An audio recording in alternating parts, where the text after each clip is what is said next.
If nobody is perfect, why are those in church held to a perfect standard when it comes to how you are treated? Let me say that again, because that's it right there. Like everybody, even those of us that are in church, we always say nobody's perfect. But now watch this. We've taken this statement and used it as a defense to wrongs that we do. Watch this. Only. Oh, that's the only place we choose to sit that statement.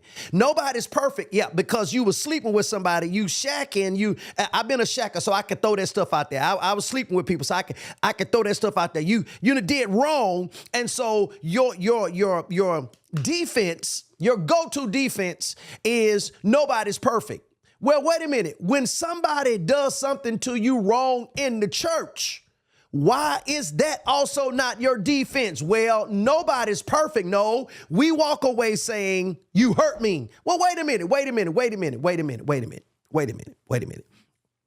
Now, David said, against thine only, God, have I committed this sin. So there are two types of sin. There's a sin against God, then there's a sin against man. Like if you hit on my wife and I find out about it, you not only sinned against God, you sinned against me because she's married. So you not only owe God an apology, but if I found out, you need to come and offer me an apology too. But if you did it in your head, that's called lust, right? You've already committed it in your heart. You only owe God an apology. But if it's in your head and it moves to your actions and you do it towards her and I find out, you owe me and her an apology.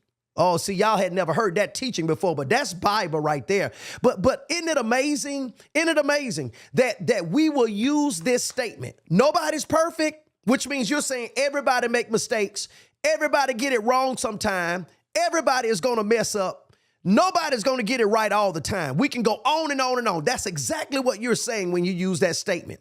But you use that statement for you when you mess up. That's for you. Let me say it another way. That's the statement you put before God, because you want God to hear that too. We know the Bible says, what's that? Ecclesiastes 7:20. There's no man under heaven that doeth good and sinneth not. So nobody's perfect. We all make mistakes. Right. Okay. How is that statement then good for you, but it's not good towards someone else that did something to you? Why can't they have made a mistake? Why did it go to church hurt? Oh, I know why. Because they were supposed to know how to treat you. Well, wait a minute. What if God took that same approach? What if God took that same stance towards us? You knew laying in that bed was a sin with that person that you wasn't married to. You knew living in that house, shacking, you knew it was a sin. What if God took the same approach towards us? That's why a lot of this church hurt, with all due respect, I'm going to help get you healed, but a lot of it is hypocritical. It is. It's because you want God. You will get that same church hurt person will get down on their knees and ask God for forgiveness and receive his forgiveness, but hold the church accountable to their hurt. But you ask God to forgive you of your hurt that you did to him. That's hypocritical. That's it. And I'm gonna show you what you're practicing is found right in Matthew chapter 18. And as a matter of fact, the Bible even says, according to Mark chapter 11, that process don't even work. That sin that you ask God to forgive you for, that you're still holding against the quote church, your sin hadn't been for. Now, of course, it's not remembered in heaven, but that sin will still have punitive damages towards you in the earth because you're still holding someone else against their sin while wanting God to release you from yours.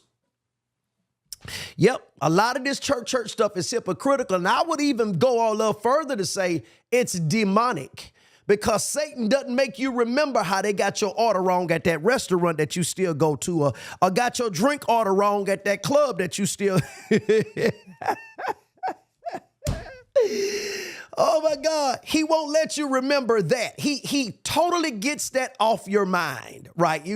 We just forget that Walmart hurt you at the register, and forget that you almost used some new tongs at the drive-through window on that person that disrespected you. And you never say Burger King. You always make reference to the person that was ordering the food, to the individual that you were dealing with. And that's why I don't understand church hurt, because we never call out the individual. We blame it on the church. And then we go to social media. I'm going to calm down in a minute. Then we go to social media and rail on the church. So let me let you know, let me let you in on something. The church is Jesus's bride.